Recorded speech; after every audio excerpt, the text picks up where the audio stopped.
vulnerables, más sensibles, pero muy fuertes, sobre todo a la hora de trabajar, porque estamos uniéndonos mucho y sobre todo pues para garantizar que el trabajo siga saliendo en las mismas circunstancias que anteriormente.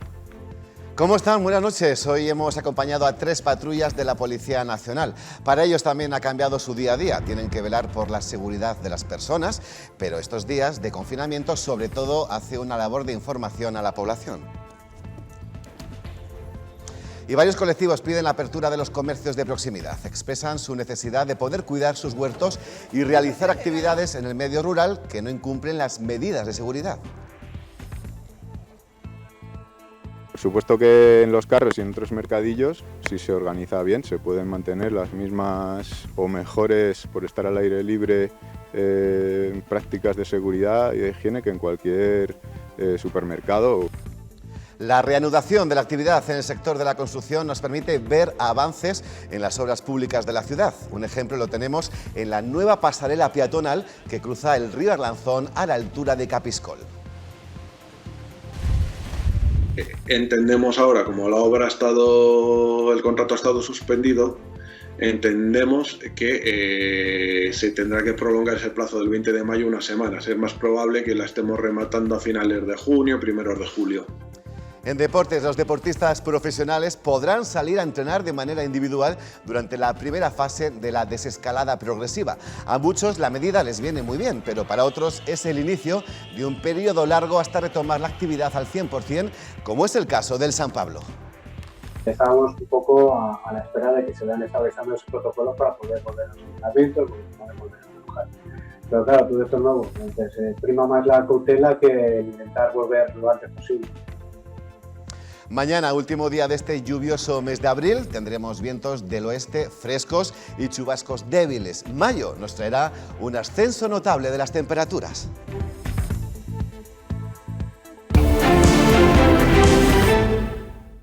Y hoy recibimos la visita del jefe del Servicio de Pediatría del Hospital de Burgos, Gregorio de la Mata. Buenas noches. Hola. Buenas noches. Gracias por estar aquí. Gracias a vosotros. El desconfinamiento parcial de los niños ha dado mucho que hablar. Si usted tiene cualquier duda, ya sabe que puede utilizar nuestro teléfono. Es el 616 11 11 32. Volvemos ahora mismo.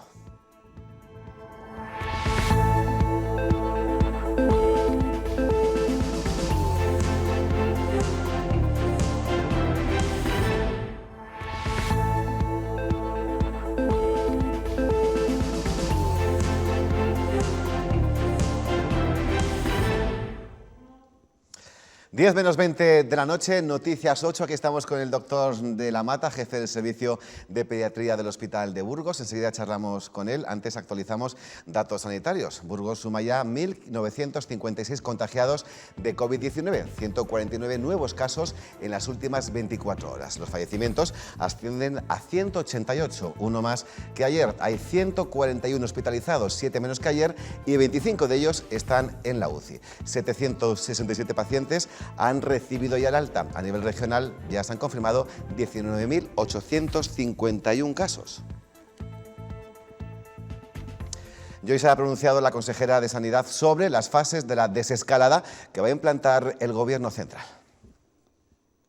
No podemos decir, bueno, hay que ir despacio ya, pero es como si decimos a alguien, tienes que ir despacio por la carretera, pero ¿a cuánto? ¿A 30, 40, 50? ¿O puedes ir más rápido? ¿A cuánto? ¿A 90, a 100, a 120? Esto es lo que queremos decir cuando queremos que se establezcan estándares mínimos y máximos para considerar que una fase está consolidada y que podemos pasar a la siguiente.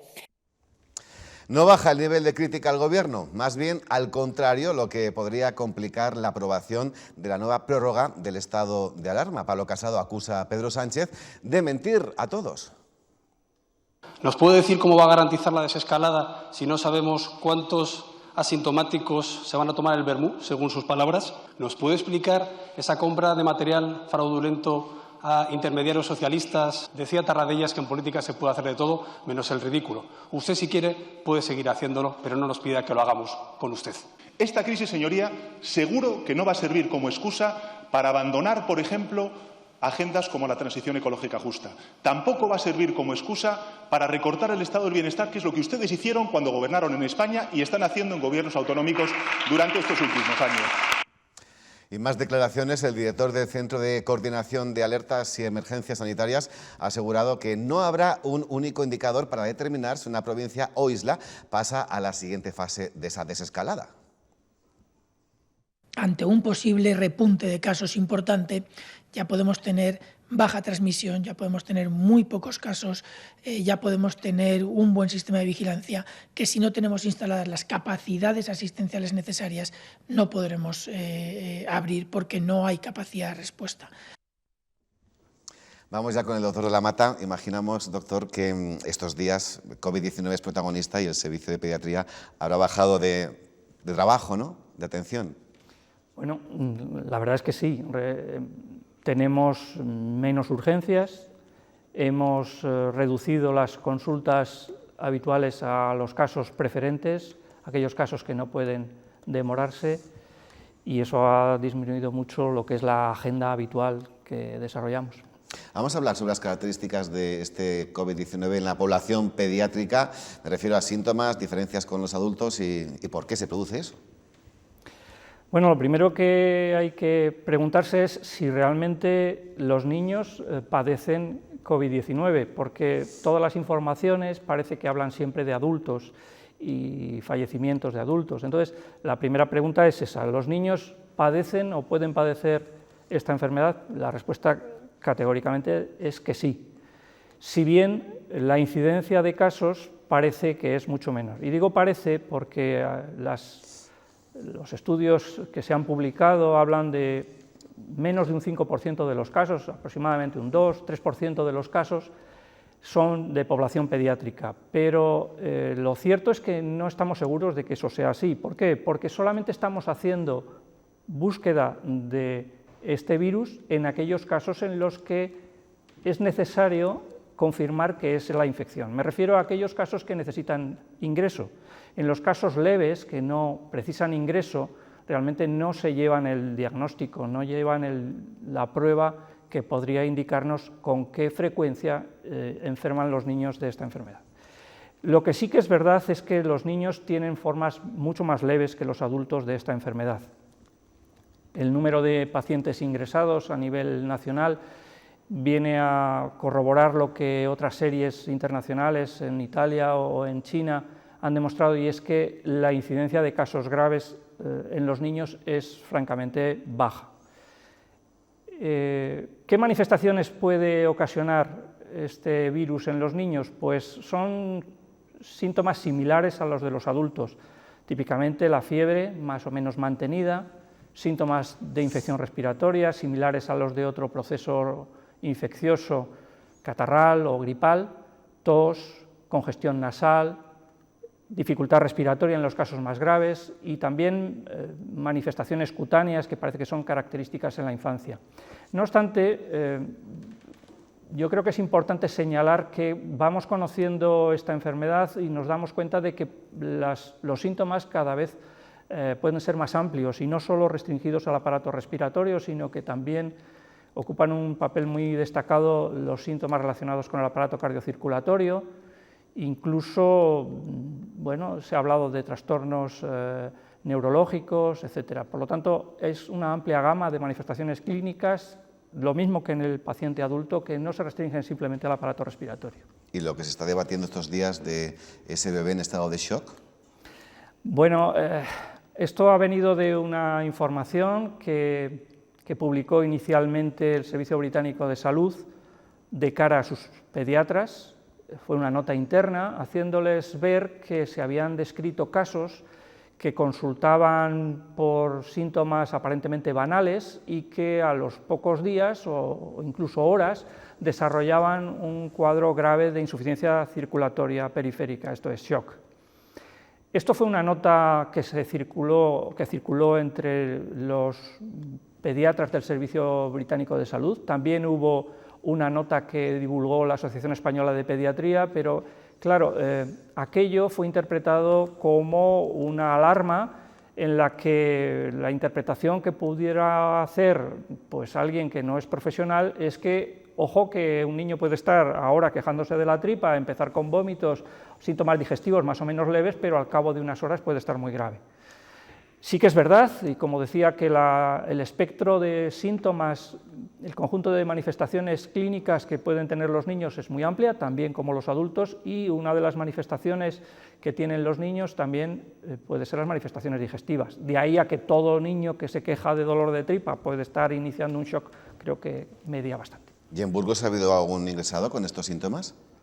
Ha habido casos, sí, ha habido un caso de un paciente además fue trasladado de otra provincia a nuestra UBI pediátrica, con manifestaciones puramente digestivas, y resultó ser un COVID-19, estuvo bastante afectado, afortunadamente se resolvió satisfactoriamente. Positivo. Fue un COVID positivo, sí. Y recientemente hemos tenido también otro caso con síntomas de este tipo en el que no hemos confirmado la enfermedad. ¿Y la recuperación en ellos es igual que la de los adultos? Bueno, afortunadamente los pediatras tenemos la suerte de que los niños tienen mucha más capacidad de recuperación. Y en el caso que tuvimos grave, pues tardó unos cuantos días, pero afortunadamente su restitución fue total. Vamos a hablar ahora de la relación o la afección, ¿no?, de la COVID-19 y las embarazadas y los recién nacidos, que también se ha debatido mucho sobre esto. Sí, efectivamente, parece que al poderlo coger la mamá embarazada pensábamos que pudiera haber afectación en el feto y por tanto el recién nacido pudiera salir afectado. Esto, a día de hoy, podemos decir que no ha habido estudios que demuestren una transmisión vertical, esto es transplacentaria, a través de la placenta. No ha habido transmisión de este virus, a diferencia de otras enfermedades en que si lo contrae la mamá embarazada, el recién nacido sufre las consecuencias porque el virus o la bacteria haya podido hacer sus efectos nocivos en el feto. En el caso, como digo, del COVID-2 no se ha demostrado transmisión vertical. Esto quiere decir que el recién nacido de una madre enferma por COVID-19 no está infectado.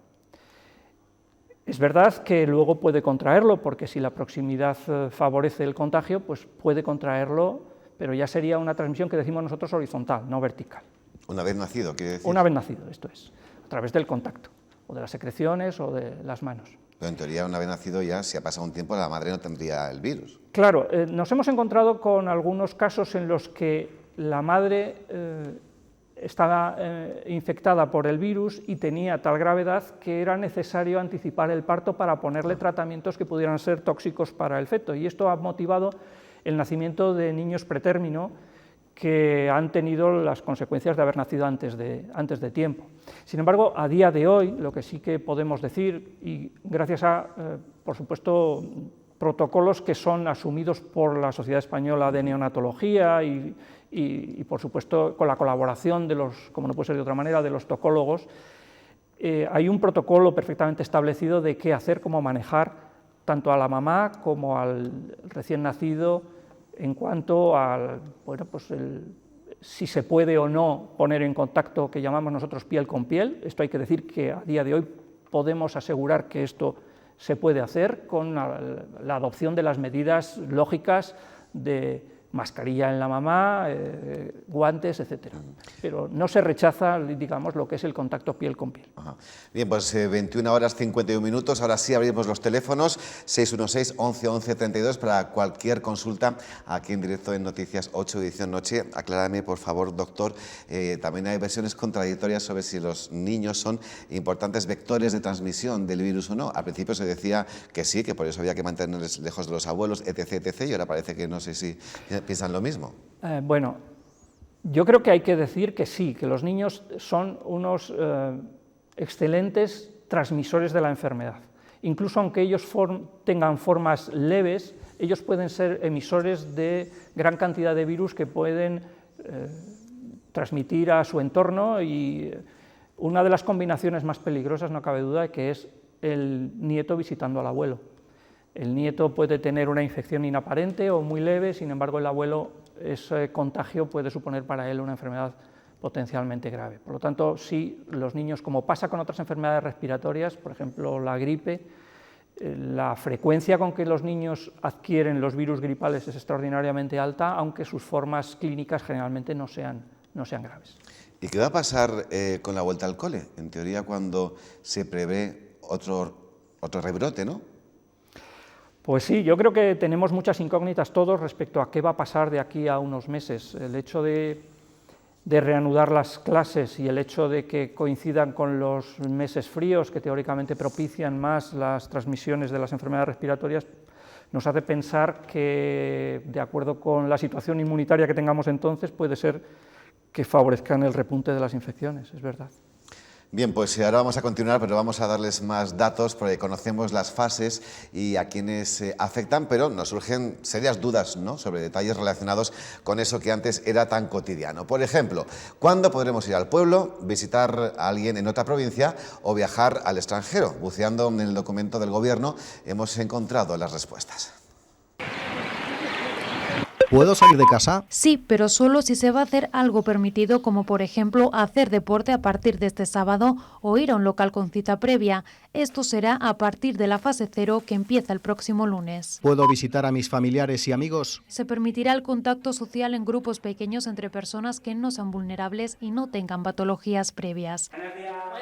Será en la fase 1 y se ampliará a un mayor número de personas en la fase 2. Eso sí, siempre en la misma provincia. ¿Puedo ir a trabajar a otra provincia? Por motivos laborales se permitirá el desplazamiento a otra provincia siempre que esté justificado. ¿Puedo ir al pueblo? Si su pueblo se encuentra en su provincia, podrá desplazarse a su segunda residencia a partir de la fase 2, pero si está fuera, no será hasta la denominada nueva normalidad. ¿Y puedo viajar fuera del país? De momento no se contemplan los movimientos de personas fuera de España, solo se podrá salir por causa justificada o de fuerza mayor.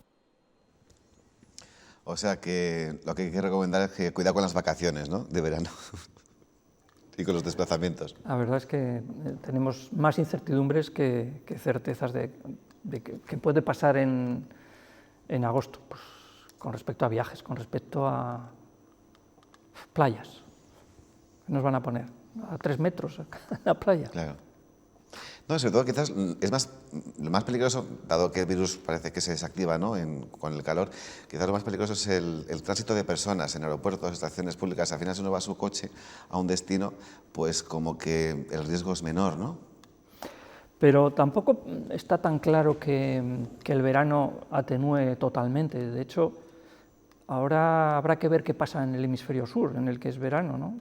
Es que tampoco les ha llegado a ellos tanto caso. Habrá que ver, igual es una buena forma de medir qué va a pasar de aquí a unos meses. ¿Cómo explicamos a los niños, sobre todo en estas semanas de confinamiento, lo que es el problema del COVID-19? Todos hemos visto imágenes, ¿no?, de niños pues, que intentan ponerle nombres, que intentan superarlo, que dan ánimo, pero eso en el día a día, durante tantas semanas seguidas. Sí, ese es un tema muy importante, yo creo que de cara a los niños.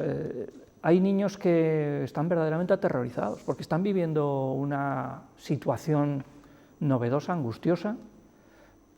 No pueden salir a la calle, no pueden ir al colegio o no van al colegio. Sus padres pueden estar viviendo una situación dramática por todo lo que lleva, ¿no? O sea, los niños muchas veces padecen o sufren esa ansiedad que les rodea con menos elementos de juicio, con menos posibilidades de cambiarlo, ¿no? Yo creo que los niños van a sufrir trastornos emocionales con el COVID, seguro. De hecho, los compañeros de psiquiatría iban a hacer un estudio de cómo modificaba esto a los pacientes que ya llevan ellos, de la Unidad de Salud Infanto-Juvenil, cómo esta epidemia iba a modificar sus comportamientos, sus ajustes o desajustes, ¿no? Es interesante ese tema.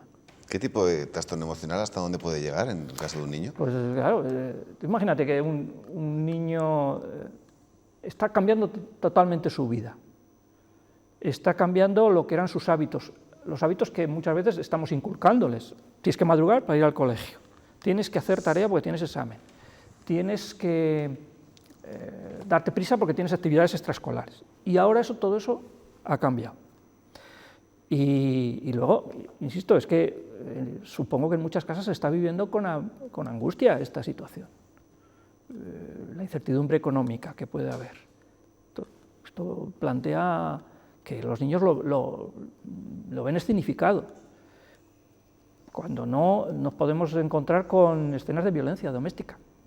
Pero claro, si el padre es violento o la madre es violenta, si el niño está 8 horas fuera de casa, no participa de ese escenario, pero es que ahora no sale. Y es más fácil que haya agresividad, ¿no? ¿Le consta que ya se han dado situaciones en la capital o en la provincia que hayan acabado en un hospital por ese motivo? Igual en su departamento no, igual en otro. Pues no lo sé, y no sé si ahora nos lo llevarían, fíjate. Pero claro, si los padres ya saben lo que le pasa al niño y por qué, a lo mejor tampoco tienen ganas de que eso se haga público. Claro. Si tiene trastornos emocionales, tampoco nos los llevan a pediatría, van a consultar a través de su médico de atención primaria con el equipo de salud mental infanto-juvenil, ¿no? Pero vamos, yo creo que no es descabellado pensar que esto es más frecuente ahora. Yo creo que es importante de cara a los niños, es decir, ¿qué debe hacer un padre con respecto al niño que está viviendo esta situación? Pero yo creo que es importante explicarle las cosas y decirle que... No, tranquilo, no se preocupe, Que no tiene importancia, ¿no? Hablábamos antes de la vuelta al cole, pero ya hemos tenido una prueba de la vuelta a la calle, ¿no? El pasado domingo, ya desde entonces ya podemos ir con nuestros hijos por lo menos 1 hora. ¿Eso a usted también le da miedo? A ver, salir a la calle ha sido muy bueno para los niños. Yo creo que el confinamiento a los niños les estaba reportando muy pocos beneficios. Se me ocurre uno, que es aumentar el contacto con los padres, que es importante, que a veces no lo hay. Poder participar en juegos conjuntamente con los padres. Eso ha sido bueno, o el aspecto bueno del confinamiento, pero indudablemente el confinamiento ha traído aparejado más sedentarismo, seguramente cambio de juegos, con demasiado predominio de pantallas y de consolas y de juegos con poca actividad física.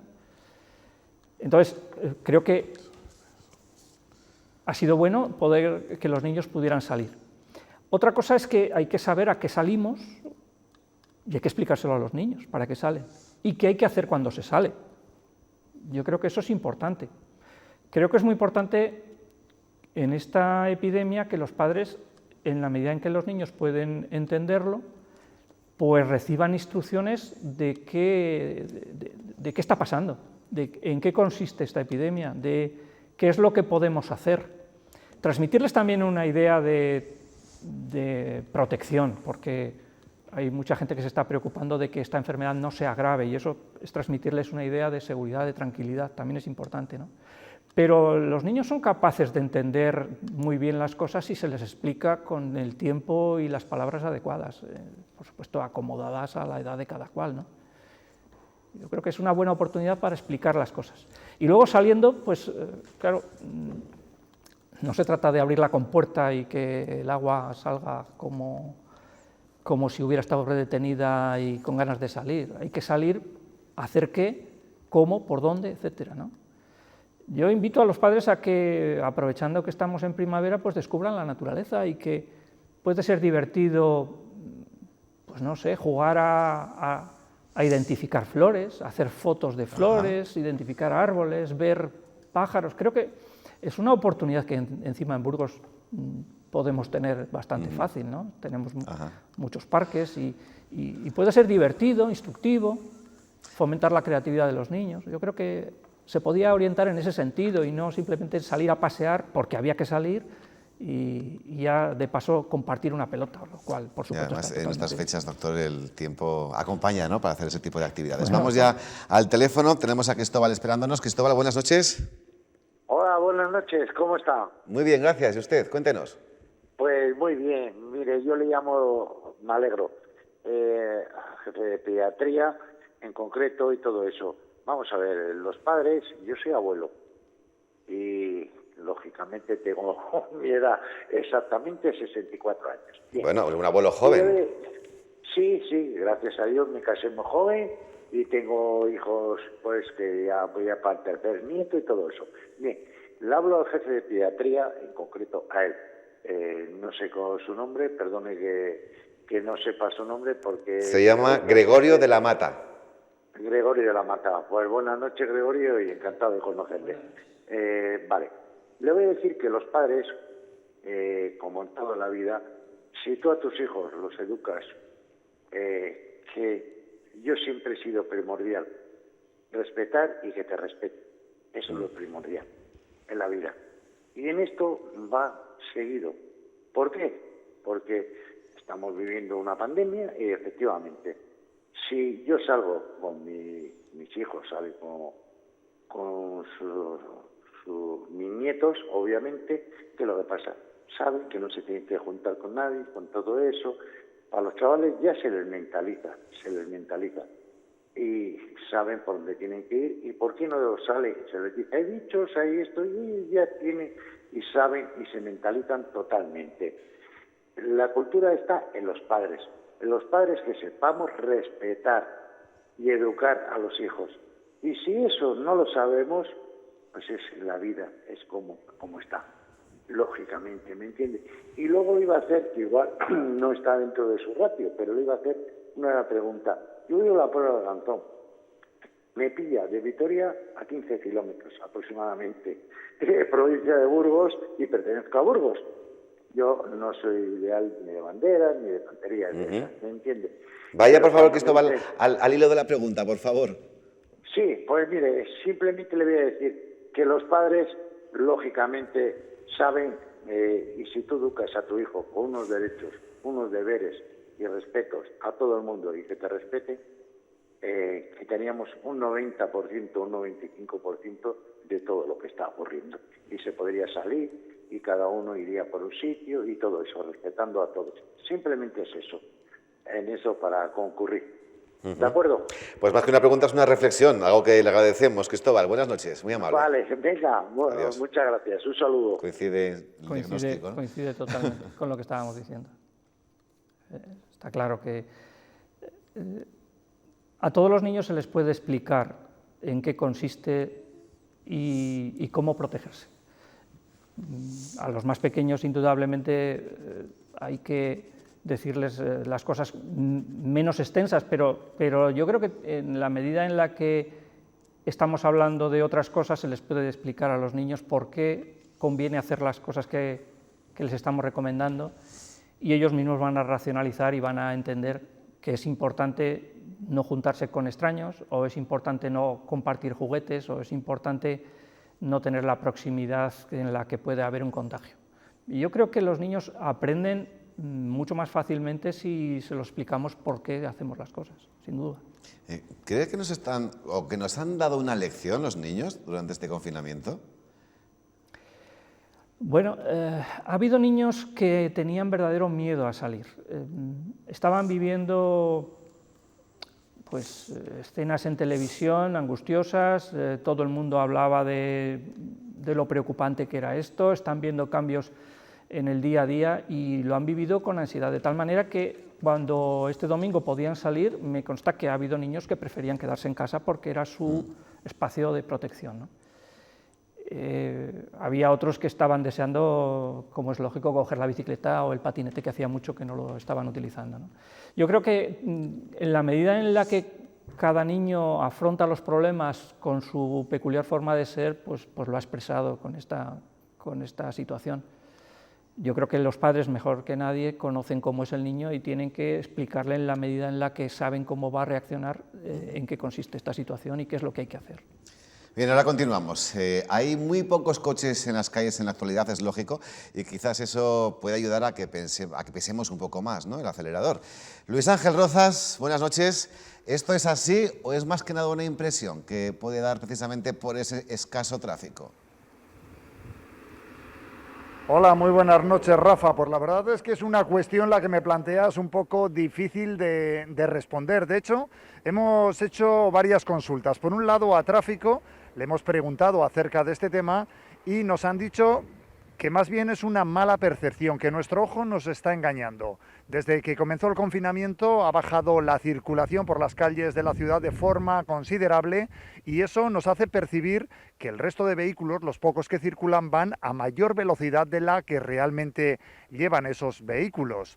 Entonces, por esa parte, diríamos, nos está engañando nuestro ojo. Pero por otro lado, hemos hablado también con la policía local y en ese caso nos han comentado que las multas de los radares, como este que tenemos aquí a mis espaldas en la carretera del Cementerio, se han reducido en un 50% en estas últimas semanas. Es más, el vehículo que ha sido cazado por un radar y que circulaba a mayor velocidad durante estos días iba a 82 kilómetros por hora. Pero por otro lado, también la policía local lo que nos comenta es que en las horas valle, lo que técnicamente se denomina así, que quiere decir en esas horas en las que baja drásticamente la circulación, ahí los agentes de la policía local sí que han percibido que los vehículos van a mayor velocidad, especialmente por los principales ejes de comunicación de la ciudad, por la ronda interior en la que nos encontramos o por avenidas como Castilla y León, Avenida de Cantabria o la calle de Vitoria. Lo que os podemos decir es que a esta hora de la noche, aquí en la carretera del Cementerio,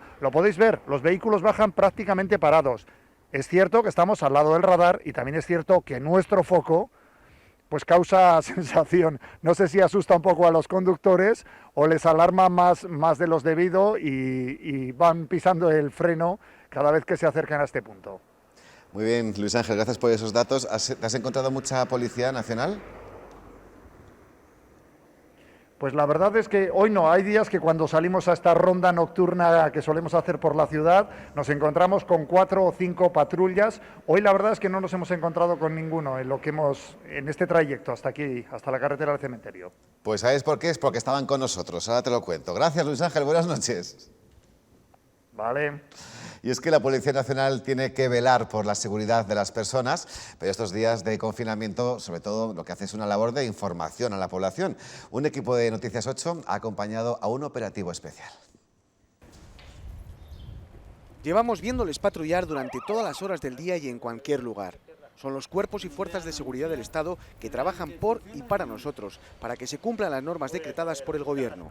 Durante estos días, el trabajo de la Policía Nacional se basa principalmente en todo lo relacionado con la pandemia y por la salud del ciudadano. Trabajar para el ciudadano y en estos momentos que nos toca vivir, pues todavía con más esfuerzo para que el ciudadano pueda seguir adelante y sobre todo lo que nos preocupa es la salud general. La Policía Nacional realiza estos días de confinamiento controles rutinarios a pie de calle para informar a los viandantes de cómo pasear o ir a la compra y también por medio de controles en las principales vías de circulación para ver que todos tienen los permisos en regla. En general, la mayoría cumple. Un poco a demanda de lo que nos pide el ciudadano. La oficina de denuncias sí que ha reducido su personal, pero está atendida para cualquier necesidad que tengan vía telefónica o bien presencialmente en los casos más urgentes. La desescalada está a la puerta de la esquina y ya saben cómo van a trabajar estos días. La desescalada la estamos tomando también con la mayor naturalidad que podamos, con mucha precaución, con mucha pedagogía. Yo creo que va a ser también correcta, quiero decir que la gente responsable va a ir haciendo caso a todo lo que se decrete desde el Gobierno. Por la salud de todos, sigamos cumpliendo con el confinamiento y ahora, cada vez que nos paren en un control, sonrían y agradezcan que ellos también son nuestros héroes. Ellos son trabajadores esenciales y también nuestros siguientes protagonistas. Los supermercados levantan cada día la persiana para abastecernos de alimentos y otros productos. Los empleados, considerados, como les he dicho, esenciales, han tenido que adaptar su día a día a estas nuevas circunstancias. Falta media hora para que abra sus puertas, pero dentro hace rato que trabajan. Sin tregua desde el inicio de la crisis, una treintena de empleados se encarga de que nada o casi nada falte. Un poquito más de trabajo es lo que tienen, porque aumentan las compras, aumentan la compra, pero sí, están igual de animados que al principio. Lo más visible desde primera hora, el equipo de reponedores rellenan todos los espacios para que encontremos prácticamente todo lo que buscamos. Estamos reponiendo durante todo el día para que no quede vacío y sí que es verdad que bueno, pues han aumentado las ventas, sobre todo en cosas puntuales. Cambios también en la línea de cajas, desinfectante en mano. La primera tarea del día es limpiar a fondo y repetir el gesto entre compra y compra. Más que nada proteger a los clientes, protegerse ellos. Tenemos unas placas de protección, con los guantes y mascarillas, entonces pues no ha cambiado tampoco mucho. El súper recibe a sus primeros clientes, una imagen más cercana a la normalidad que en los primeros días de la crisis. Todo el mundo yo creo que ha tenido su momento de susto, cada uno vivirá en su casa de distinta manera, pero vamos, aquí no tenemos ese miedo de siempre y cuando tengamos la protección. Queda jornada por delante, horas de mucho trabajo y cientos de ciudadanos llenando sus carritos o encargando la compra por internet, y un ejército de trabajadores esenciales permanece en esta otra primera línea de batalla.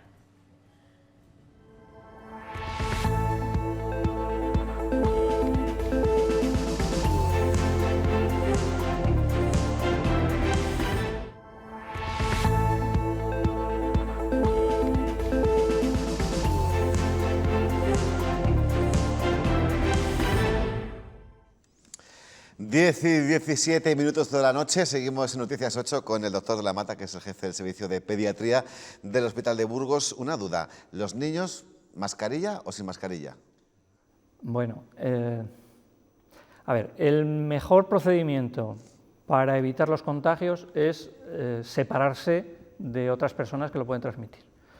Se considera que 2 metros es la distancia de seguridad para que las secreciones respiratorias que van cargadas de virus no nos alcancen. Por lo tanto, la medida más importante para que no nos contagien otras personas es estar a 2 metros de esas personas que pueden contagiarnos. En el ámbito familiar, lógicamente, no procede esta separación, pero sí cuando salgamos a la calle o cuando entremos en un comercio, etc. Los niños, mascarilla sí, mascarilla no. Bueno, yo diría que depende de niños, o depende de si podemos o no mantener la distancia. Quiero decir que la mascarilla es una protección añadida, fundamentalmente las mascarillas que llamamos quirúrgicas, para que la persona que tiene los virus no los comparta con el ambiente. Pero es verdad que los niños a veces no soportan llevar una mascarilla y además se van a tocar más.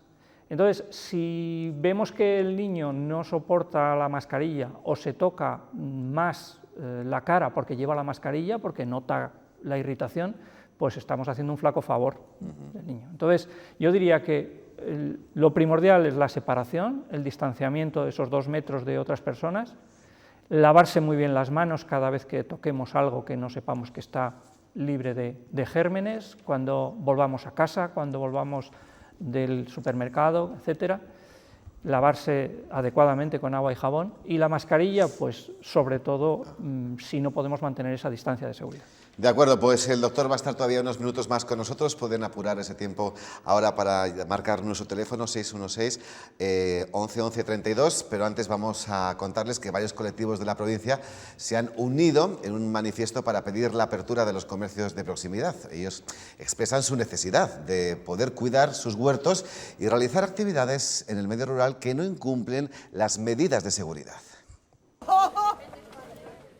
Reabrir los mercados de proximidad o permitir los movimientos a huertas y corrales dentro de un mismo municipio son peticiones que hacen varios colectivos de Burgos. Desplazamientos que la gente podría hacer de forma normal sin ningún tipo de peligro, como es ir a la huerta desde su pueblo, desde el núcleo urbano, o como es ir a hacer la leña, ¿no? Bien su suerte vecinal para su casa o bien como nosotros que también hacemos suertes para otros vecinos. Confían en que la campaña aún no esté perdida y piden la apertura de mercados como el de los carros, porque ellos también forman parte del sector de la alimentación. Por supuesto que en los carros y en otros mercadillos, si se organiza bien, se pueden mantener las mismas o mejores, por estar al aire libre, prácticas de seguridad y de higiene que en cualquier supermercado. Creen que se deberían flexibilizar las medidas en el medio rural. Cerrar los mercados, ¿no? Pero no se cierra ni el Mercadona, no se cierran los Alcampos, no se cierran las grandes distribuidoras, o sea, se cierran los canales que tenemos que usar los pequeños productores de cercanía, ¿no? Defienden que su trabajo es responsable y ecológico, para algunas familias de autoconsumo y a otras les ayuda a subsistir. 10 y 21, momento de ir a la redacción. Verónica González, ¿cómo estás? Muy buenas noches, Rafa. Pues bien, aquí seguimos en esta semana además que es más cortita. Claro que sí. La patronal burgalesa y también la de Castilla y León piden dotar de mayor flexibilidad a los ERTEs. ¿Con qué motivo? Pues ante el plan de desescalada presentado ayer por el Gobierno y a la espera de un análisis más detallado, FAI junto a la Confederación de Organizaciones Empresariales de Castilla y León solicitan dotar de mayor flexibilidad a los ERTEs para proporcionar la recuperación gradual de la actividad al nuevo escenario económico provocado por el COVID-19. En caso contrario, entienden que se va a reducir la capacidad de resistencia de las empresas, llevando a muchas de ellas a la quiebra. Y hablamos ahora de seguridad porque los delitos más habituales dicen que han bajado durante este confinamiento de manera generalizada, pero no ha ocurrido lo mismo con los atracos en farmacias, robos en segundas residencias y robos en vehículos parados.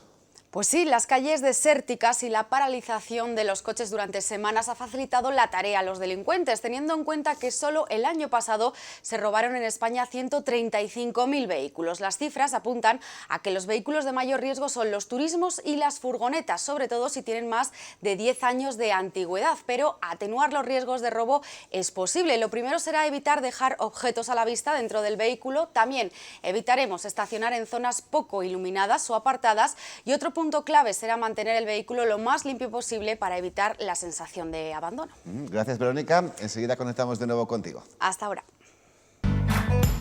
Comparte tu cuarentena en La 8 Burgos. Porque esta situación es nueva para todos y porque en compañía todo se lleva mejor, desde La 8 Burgos queremos colarnos en tu casa. Cuéntanos lo que haces para sobrellevar mejor el confinamiento. Rutinas, juegos, actividades, deportes, bailes, gincanas o recetas. Estamos juntos en esto, así que vamos a darnos ideas y ya que estamos, a pasar un buen rato. Envíanos tu foto o mejor tu vídeo, siempre en horizontal, por WhatsApp al número 616 11 11 32. Por mail a informativos.burgos@rtvcyl.es. Yo me quedo en casa. Yo me quedo con La 8.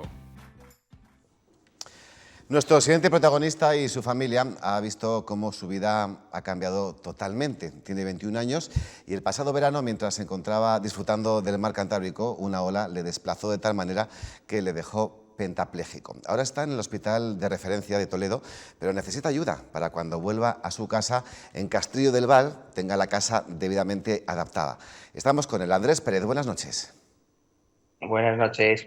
Lo más importante de todo, ¿cómo te encuentras? Pues ahora mismo me encuentro estable, bien, en un hospital y pasando la cuarentena como todos. ¿Qué recuerdas de ese día en verano del año pasado? Pues me acuerdo de muy poco porque cuando sufrí el accidente pues me quedé inconsciente. Lo que me pasó fue que una ola me golpeó, me caí contra el suelo de la playa y me partí el cuello. ¿Cómo has evolucionado desde tu estancia allí en este hospital de Toledo? Pues ahora mismo soy capaz de respirar durante unas cuantas horas en un respirador, que lo que hacía era meterme el oxígeno en la máquina y así pues poder respirar y hacer las actividades. ¿Y cuándo crees que te van a decir que puedes volver a casa o tienes que volver a casa aquí a Burgos? Pues ahora están esperando a ver cómo mejoro poco a poco y cuando vean que ya me encuentro estable y no se puede hacer gran cosa ya por mí, pues me enviarán para casa. No hay una fecha aproximada. Pues antes manejaban abril, pero ya se ha descartado. Y por eso has iniciado una campaña en Facebook, porque tu vuelta a casa tiene que ser con las garantías suficientes de accesibilidad, ¿no? Exacto, Rafa. Yo necesito pues que todo esté al mismo nivel, que no haya escalones, evitar alguna pendiente, tener un baño adaptado en el que pueda entrar sin tener que desarmar la puerta, una habitación pues con grúa, un colchón espacial, cosas así por el estilo. Pues Andrés, dinos qué tienen que hacer los miles de burgaleses que a buen seguro, estoy convencidísimo, van a querer ayudarte. Pues bueno, mis tíos y mi familia han empezado una campaña por Facebook, es una página que se llama Tapones para Andrés, donde han puesto pues varios puntos de recogida y por los cuales pues nos dan un dinero. Y además tenemos pues un número para que llamen por si tienen alguna duda o quieren facilitar algún punto más de recogida. Porque habéis calculado el coste que tendría adaptar vuestro domicilio habitual, actual. Pues ahora mismo es un poco elevado. Además, con la situación que corre en España, pues lleva sus riesgos y los problemas que tiene una crisis así ahora mismo. Andrés, estoy convencido que Burgos y la audiencia de la 8 va a responder. Ojalá sea así. Gracias por tu testimonio y cuídate mucho, por favor. Muchas gracias, Rafa. Buenas noches. Facebook, tapones para Andrés es muy facilito encontrar tanto el teléfono como la dirección. Qué cosas, ¿verdad, doctor? Uno de los sectores que más se está sufriendo es el del turismo. Nadie sale de viaje y los establecimientos ya han perdido casi la mitad de la temporada. Sin Semana Santa y sin los últimos puentes, los establecimientos rurales de la provincia de Burgos están bastante preocupados. No es el único sector, porque los comerciantes, incluso el sector de la hostelería, decía que obligarles a abrir el negocio con un aforo tan limitado estaban condenándoles a la ruina, porque iban a tener los mismos gastos, pero con muy poquitos ingresos. Es decir, todo lo que está ocurriendo con el comercio y con el mundo empresarial, doctor, está siendo bastante preocupante, que ojalá pronto haya algún tipo de modificación, ¿no? Porque usted cree que tal lo explicó, esto ya fuera del ámbito sanitario, cree que tal como lo explicó hoy el presidente del Gobierno y lo que ha pasado hoy en el Congreso van a obligar a modificar alguna fase de esta desescalada, sobre todo por lo que acabo de decir, de cómo está afectando a la industria, e incluso el reabrir dentro de 3 semanas, 2 semanas en las condiciones que han marcado? Yo creo que la primera fase de la epidemia lo ha marcado los problemas sanitarios, los miedos, las enfermedades, las posibles consecuencias, pero esta última fase, en los últimos días y más a partir de ahora, va a tomar más protagonismo el aspecto económico que lleva implícito. La reducción de la actividad económica va a pasar factura, nunca mejor dicho. Y esto va a condicionar probablemente adelantos en lo que pudiera ser salir de ese confinamiento y reducir las exposiciones como veníamos haciendo hasta ahora, ¿no? A ver, lo razonable y lo sensato es que sepamos en cada momento cómo vamos con respecto a los contagios. Eso sería lo ideal para saber si vamos hacia buen puerto o por el contrario retrocedemos. O sea, lo que nadie quiere, y los sanitarios por descontado tampoco, es que hubiera repuntes que nos obligasen a volver a lo que afortunadamente estamos ya dejando, que es esa saturación de urgencias, ese gran número de sanitarios infectados, que es una de las facetas de esta infección, particularmente en España, que nos está complicando o que nos puede complicar todavía más, ¿no? Entonces, las desescaladas yo creo que vienen obligadas, digo entre comillas, porque hay otros ámbitos de la epidemia, pero desde el punto de vista sanitario, lógicamente nos da miedo. Bien, pues una última cuestión antes de despedirle. Hemos hablado de ese tratamiento que están recibiendo ahora los enfermos de COVID-19. ¿Para los niños es el mismo tratamiento? Para los niños, como ocurre con otras enfermedades, se dice que los niños son huérfanos sanitarios, huérfanos farmacológicos, porque la mayor parte de las medicaciones y de los tratamientos vienen extrapolados de lo que se hace en los adultos. Con los adultos se hacen ensayos clínicos, se prueban en medicaciones, se publicitan los resultados y nosotros, los pediatras, extrapolamos, calculando las dosis adecuadas por el peso o la superficie corporal de los niños, pero, como digo, siempre somos herederos de lo que nos dicen los adultos que están haciendo, ¿no? Los médicos de adultos. Entonces, en los niños a día de hoy estamos utilizando los mismos medicamentos que se están utilizando para los adultos, con todos los cambios y vicisitudes que ha habido desde que empezamos. Esta es una enfermedad muy nueva, es una enfermedad de la que tenemos experiencia escasamente 4 meses, y eso hace que nos hemos replanteado qué es lo que va bien y qué es lo que no va bien. Pero en el caso de los niños, como digo, estamos utilizando los mismos arsenales terapéuticos que hay para los adultos, con el éxito similar que tienen los adultos y con la ventaja, como decía antes, que los niños pues tienen más capacidad de recuperación, afortunadamente. Pues cuando se reanuden las visitas, las revisiones, cuando todo vuelva a la normalidad, entre comillas, ¿Vamos a encontrar niños más gorditos o con algo de sobrepeso? Yo creo que sí, que vamos a encontrarnos a niños más gorditos porque hacen menos actividad física de la que están acostumbrados y luego parece que el pasatiempo favorito en los hogares ha sido la gastronomía, dedicarse a la gastronomía. Por cierto, creo que no es malo que a los niños que están dentro de las casas se les invite a participar en la confección de los menús, pero yo creo que el hecho de que nos dediquemos más tiempo a hacer menús y gastemos menos, puede que nos pase factura a todos, y particularmente a los niños. Como decía antes, el hecho de que se dediquen a actividades lúdicas relacionadas con las tabletas y con los videojuegos tampoco favorece la actividad física. Pues Gregorio de la Mata, jefe del Servicio de Pediatría de Lugo, mil gracias por su presencia en Noticias 8 edición noche. Hasta la próxima. Gracias. Ahora sí, vamos a esa información que antes les avanzábamos sobre la situación del turismo rural. Para los dueños de los establecimientos rurales, las fechas de la Semana Santa y de los puentes de abril y mayo suelen estar marcados en rojo en sus calendarios y con casi el 100% de ocupación. Castilla y León es una de las provincias con mayor ocupación hotelera en turismo de interior del país. Este año todo ha cambiado y las expectativas son muy pesimistas. La verdad es que es una situación muy complicada y la verdad es que la expectativa para el verano tampoco yo creo que va a ser muy halagüeña, la verdad. Vamos a ver si las autoridades sanitarias levantan el listón respecto al turismo o no, aunque todo parece apuntar que va a ser para final de año. La Asociación de Turismo Rural de la provincia de Burgos está viendo cómo parte de sus asociados están realizando ERTEs y muchos de ellos, además, han cesado su actividad. Hay muy pocos alojamientos que tengan personal contratado y ahí no sé exactamente cuántos han solicitado el ERTE. En cuanto al cese de actividad, estamos en torno al 50% los que hemos solicitado el cese de actividad. Y luego, el mayor problema va a ser poder aguantar en el tiempo y sobre todo si esas ayudas no llegan, porque nos vamos a ver abocados muchos al cierre.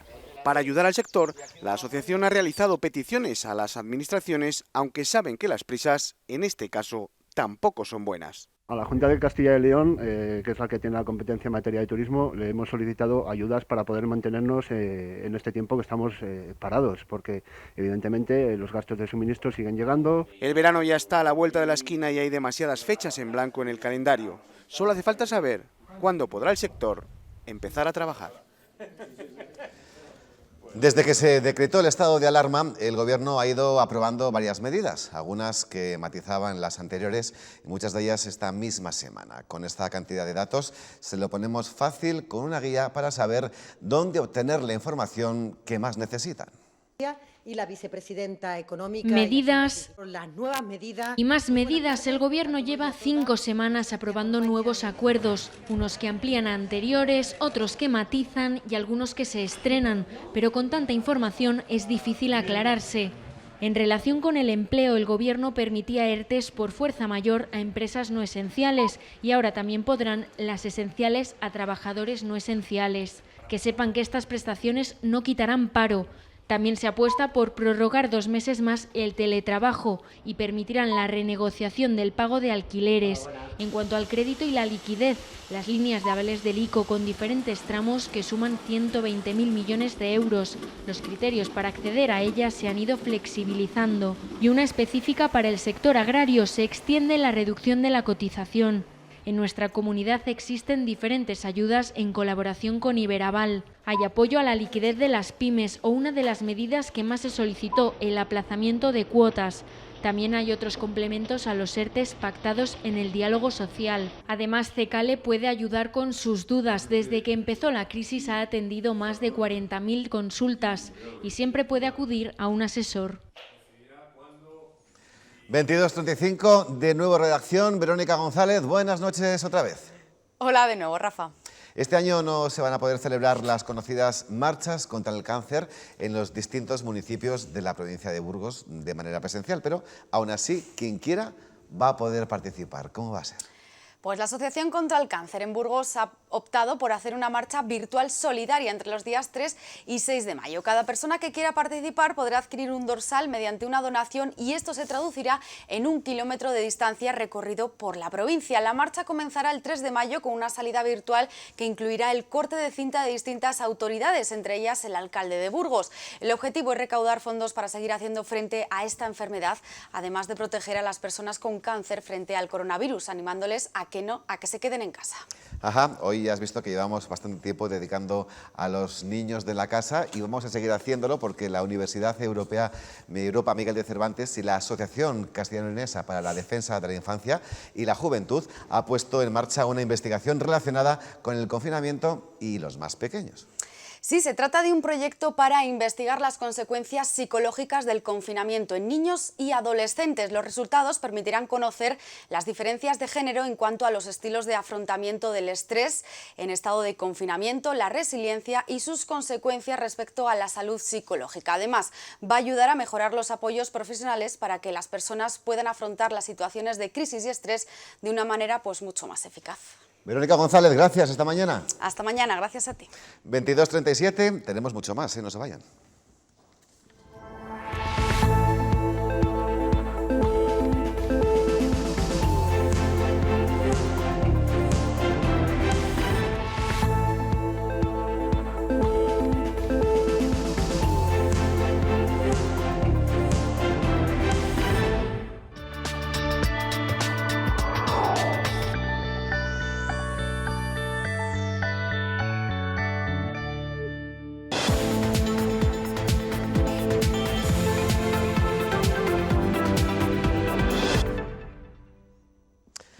...22:42, tiempo ahora para la información deportiva con Samuel Gil. Buenas noches. ¿Qué tal, Rafa? Buenas noches. Muy bien, gracias. El deporte se prepara también para la desescalada.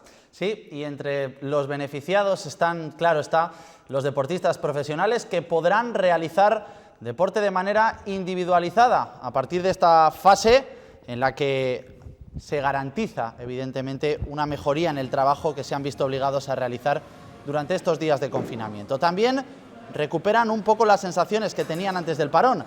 Deportistas de alto nivel como Álvaro Ibáñez hacen aún así un llamamiento a la calma y avisan, cuidado con los sobreesfuerzos.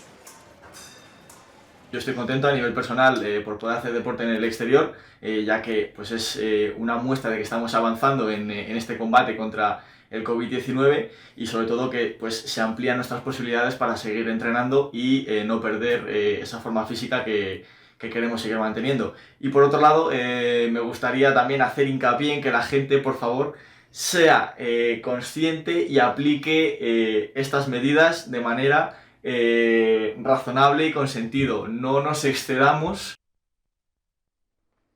El Gobierno de España ha fijado en el próximo lunes 4 de mayo la fecha para que los deportistas profesionales puedan regresar a los entrenamientos de manera individualizada en la fase 0, pero afectando también a las realidades de equipos colectivos, de clubes como el San Pablo Burgos. Los deportistas profesionales podrán comenzar a salir a ejercitarse de manera individual en la primera fase de desescalada. En el caso del San Pablo, la medida no les permite todavía volver al parquet a la espera del protocolo sanitario, pero sin duda a los jugadores les beneficia en lo físico y mental. Evidentemente poder salir a la calle es importante, sobre todo porque dentro de casa está muy limitado a la hora de trabajar, pero bueno, poder salir a la calle despeja la cabeza y te hace volver un poco a los entrenamientos con otras sensaciones. Poco a poco se prevé que se puedan aumentar los entrenamientos, primero en grupos y después de manera definitiva.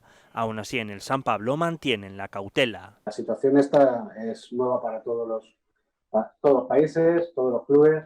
Entonces estábamos un poco a la espera de que se vayan estableciendo esos protocolos para poder volver a los entrenamientos, poder volver a trabajar. Pero claro, todo esto es nuevo, entonces prima más la cautela que el intentar volver lo antes posible. Además de la pandemia, el final de la Liga Endesa se puede ver marcado por la decisión de la Euroliga de celebrar su final a 8 en fechas similares a las del torneo español. La solución pasa por hablar, pero no parece muy sencilla. Hay muchos intereses de por medio, cada uno quiere defender lo suyo y es complicado, pero al final, si queremos poder terminar las competiciones, estamos obligados a llegar a un punto de encuentro. Evidentemente no va a ser satisfactorio para el 100% de las partes, ¿no? Hay que ver qué se cede cada una con el fin de que se puedan acabar, por lo menos esta temporada, tanto en Euroliga, tanto en ACB. El 31 de mayo será la fecha definitiva para conocer si finalmente se disputa el resto de lo que queda de la competición nacional. En la Liga Smartbank, ya a la espera de que el organismo que dirige Javier Tebas fije las normas de protocolo para el regreso a la rutina diaria de los profesionales, el Mirandés podría estar interesado en el futbolista del filial de la Real Sociedad, Roberto López. El jugador zaragozano de 20 años ha militado esta campaña en el segundo equipo Churiurdin, donde ha anotado 7 goles, 2 de ellos, por cierto, al Burgos Club de Fútbol. En Zubieta le estarían buscando una cesión para foguearlo en categorías superiores y el conjunto rojillo parece el mejor colocado para hacerse con sus servicios.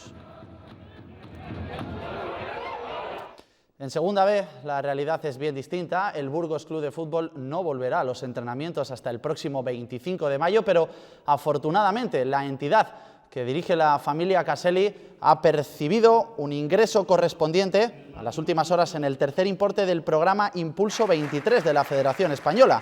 En concreto, el equipo blanquinegro ha recibido cerca de 160.000 euros por los diferentes conceptos que recoge el plan federativo, en mayor medida los relativos a los derechos televisivos de la Copa del Rey.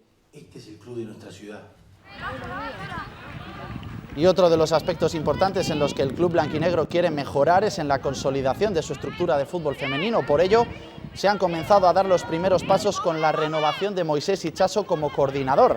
El siguiente paso es la renovación de Manu Cabezas como entrenador del equipo de Primera Nacional, al que se quiere dotar de 3 o 4 jugadoras de fuera de Burgos para aumentar el potencial del plantel, sin descuidar, eso sí, una cantera que formarían cerca de 140 chicas. Por el momento, esto de Rafa. Gracias, Samuel. Hasta mañana. Que descanses. Igualmente, hasta mañana. La reanudación de la actividad en el sector de la construcción nos permite ver avances en las obras públicas de la ciudad. Un ejemplo lo tenemos en la nueva pasarela peatonal que cruza el río Arlanzón a la altura de Capiscol. Estos días se ha colocado la estructura metálica de una infraestructura que estará finalizada a principios del verano. La nueva pasarela peatonal de Capiscol va tomando forma. En los últimos días se ha instalado la estructura metálica que la sustentará con un peso de 80 toneladas. Quizás la parte más importante que quedaba por acometer, porque una vez que ya está puesta la plataforma, pues el resto de actuaciones pues ya comprenden un hormigonado, una serie de cosas más sencillas que el despliegue que ha habido que hacer esta semana. Esta pasarela es el aspecto más llamativo del proyecto de regeneración del barrio de Capiscol, en el que el ayuntamiento está invirtiendo 1.800.000 euros. La pasarela es una más de las actuaciones que hay en el proyecto global de regeneración del barrio de Capiscol, que llevaba diversas actuaciones, pues en la calle Real, en la calle Molino Salinas, en el entorno del Carlos Serna. Su cometido será mejorar el tránsito peatonal entre ambas márgenes, puesto que la antigua pasarela estaba en mal estado y era demasiado pequeña. La nueva va a tener anchuras de entre 5 y 7 metros, por lo que en un futuro también podría dar servicio al carril bici. Es una necesidad que habrá que cubrir, o sea, el tránsito ciclista entre ambas márgenes del río Arlanzón pues es muy importante y no está en muchos sitios bien organizado todavía. Pero vamos, no se trataría tanto de hacer una pavimentación distinta, sino pues de delimitar un ámbito que puede ser con marcas o como sea, ¿sabes?, para que por ahí pueda pasar la bicicleta. El plazo de ejecución tendrá que ampliarse a causa del parón que ha supuesto la COVID-19, por lo que las obras concluirán a principios de julio. Y otro proyecto que estaba paralizado a causa de la COVID-19 es la reforma de la calle Pozanos. Las obras comenzarán coincidiendo con la primera fase del desconfinamiento, el 11 de mayo.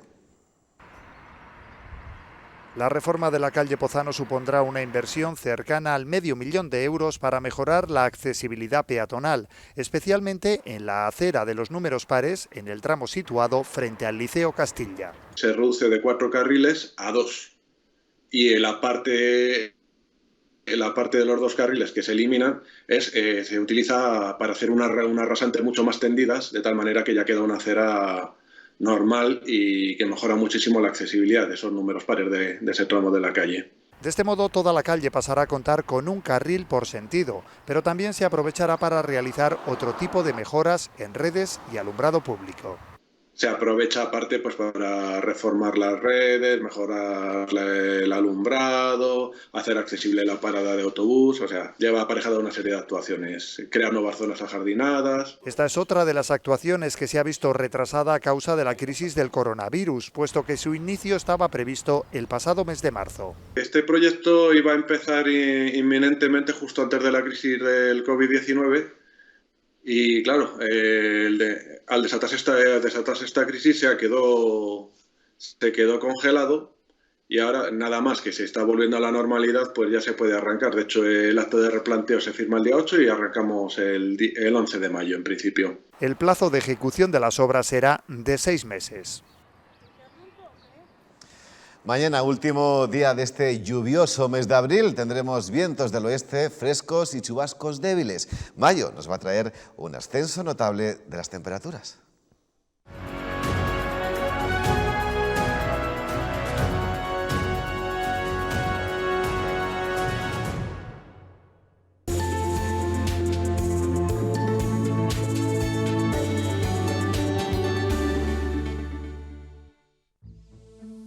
Así tenemos ya también de floridas las aliagas o aulagas. Su nombre científico es Genista scorpius. Es una planta que pone una nota de color amarillo estos días en nuestros páramos, en las lindes, en nuestros campos. Incluso a esas flores tan llamativas, como vemos, se acercan los insectos. Y esta es la imagen que teníamos hoy del satélite Meteosat, con nubosidad sobre todo en el tercio norte y un frente entrando por el oeste, mientras que en el este los cielos estaban despejados totalmente. Y ya en el mapa previsto vemos que siguen entrando mañana vientos del oeste asociados a esa borrasca que está en el Atlántico. El anticiclón se acerca por el sur y un frente frío débil entra por el norte. Mañana será Galicia y el Cantábrico los que se lleven, en cuanto a lluvia se refiere, la mayor parte. En el resto, chubascos débiles, poca cosa, y las temperaturas todavía frescas por la llegada de vientos del oeste. Concretando más para nuestra provincia en este miércoles y último día del mes de abril. En el norte hablaremos de intervalos nubosos por la mañana y posibilidad de algunos chubascos por la tarde, pero débiles, poca cosa. Las temperaturas máximas estarán sobre los 18 grados en el Valle de Mena. En el Valle del Ebro pueden alcanzar los 20 y las mínimas, las nocturnas, entre 8 y 9. Ya por la Bureba y el este hablaremos de intervalos nubosos por la mañana, posibilidad de algún chubasco por la tarde, con temperaturas parecidas a las de hoy. Máximas de 15 y 16 grados en Briviesca, Belorado, en Pradoluengo sobre 12-13 grados y mínimas entre 6 y 8. En el centro, oeste y noroeste hablaremos de cielos muy nubosos a cubiertos por el oeste y noroeste, donde habrá posibilidad de algunas lloviznas o chubascos débiles, sobre todo al mediodía y por la tarde, poca cosa. En el resto, intervalos nubosos con algún chubasco débil. Si nos vamos hacia el sur, en Lerma, en el Valle de la Arlanza, hablaremos de cielos nubosos, aumentando la nubosidad por la tarde y con posibilidad de algún chubasco, máximas de 15 grados, mínimas de 8.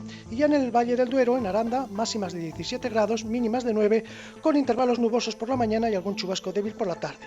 En la sierra, cielos nubosos con chubascos débiles por la tarde. En Burgos capital mañana seguiremos con vientos del oeste y cielos nubosos y posibilidad de algún chubasco pero débil por la tarde.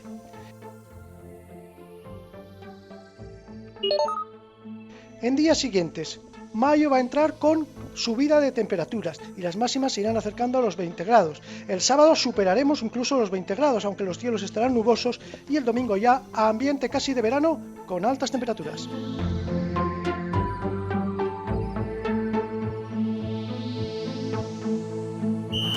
Es tiempo de recordar buenos momentos. Por eso la 8 Burgos te trae un programa especial que no te puedes perder. Baloncesto, Noche para el Recuerdo. Este domingo, 3 de mayo, a las 9:30 de la noche, reviviremos el primero de los 3 ascensos a la ACB logrados por Autocid Ford. La retransmisión completa del mítico partido en el plantío contra el River Andorra y la posterior celebración, contando con la presencia de los principales exponentes del equipo en su momento, Andreu Casadevall y Diego Epifanio, solo en la 8 Burgos. Hay disparidad de opiniones y también confusión, pero les aclaramos que no se pueden cultivar los huertos urbanos. Los desplazamientos están prohibidos por el estado de alarma y también esos solo pueden atender las tierras de labranza agricultores quienes dependan de esas cosechas, pero para sobrevivir. Ahora iba a sembrar unas patatas y a poner unas cebollas y a poner unas lechugas Higinio tiene suerte, puede sembrar porque su huerta está dentro de casa. Yo aquí no tengo peligro ninguno, porque es lo único que me libra para que esté en forma, porque si no estoy engarrotado. Desde que empezó el estado de alarma solo pueden cultivar agricultores dados de alta y familias que dependan de la huerta para sobrevivir. La pequeña producción pues, se va erosionando, la gente va abandonando, no puede planificar los cultivos, porque no sabe lo que va a suceder. La medida es polémica. En comarcas como El Bierzo, donde apenas hay contagios, no entienden el peligro. ¿Qué grado de peligrosidad tiene comparado con que nosotros, los que vivimos en el pueblo, para poder comprar, ir al banco, ir a la farmacia, tenemos que desplazarnos a Bembibre? ¿Quién corre más peligro? Pero la orden del Ministerio de Sanidad es clara. Los desplazamientos que no sean de primera necesidad están prohibidos y eso incluye de momento las visitas a los huertos de recreo. Hoy se conmemora el Día Internacional del Perro Guía. El objetivo es dar a conocer la labor que desarrollan y concienciar a la sociedad de que son los ojos de quienes no pueden ver. En Burgos hay 8 de ellos. Como cada día, Furca sale a la calle consciente de que tiene una misión muy importante: guiar a una persona ciega para que pueda tener una movilidad con plena autonomía y seguridad. Vale más un mal perro que un buen bastón. Pero no cualquier perro sirve como guía. Tiene que cumplir unos estrictos requisitos y recibir un adiestramiento de al menos 1 año y medio. También el usuario tiene que pasar por un periodo de adaptación. Estamos poniendo en manos de un animal la seguridad física de una persona, por lo tanto el proceso tiene que ser muy riguroso. También, lógicamente, pasan sus propias pruebas los usuarios. Si es un paso peatones, lo conocen ya pues por eso, por las rayas.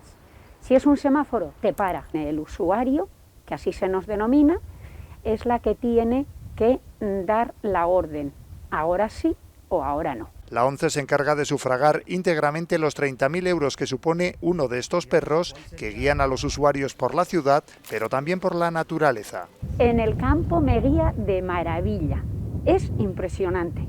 Hacemos senderismos. Con este Día Internacional quieren concienciar a la sociedad de que estos perros son imprescindibles para las personas ciegas y que por ley no se les puede denegar el acceso a locales públicos. En algún restaurante o en algún hostal o en algún lugar pues no han dejado entrar a un usuario o a varios usuarios de perro guía. Yo creo que siempre es bueno recordar que las normas están para cumplirse. Y en estos tiempos de COVID se pide a los ciudadanos que ayuden a las personas ciegas a guardar la distancia de seguridad.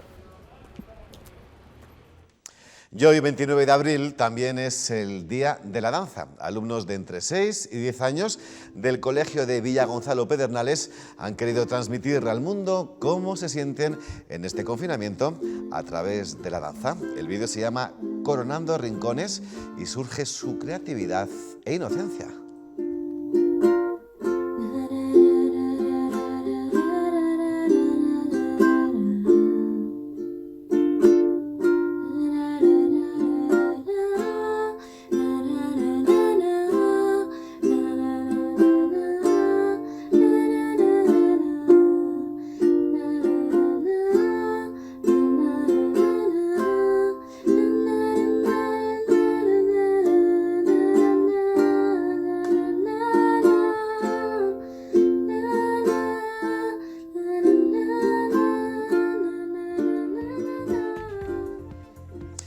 Y ya nos marchamos. Gracias, como siempre, por informarse con nosotros, con la 8. Descansen y si quieren, mañana más. Adiós.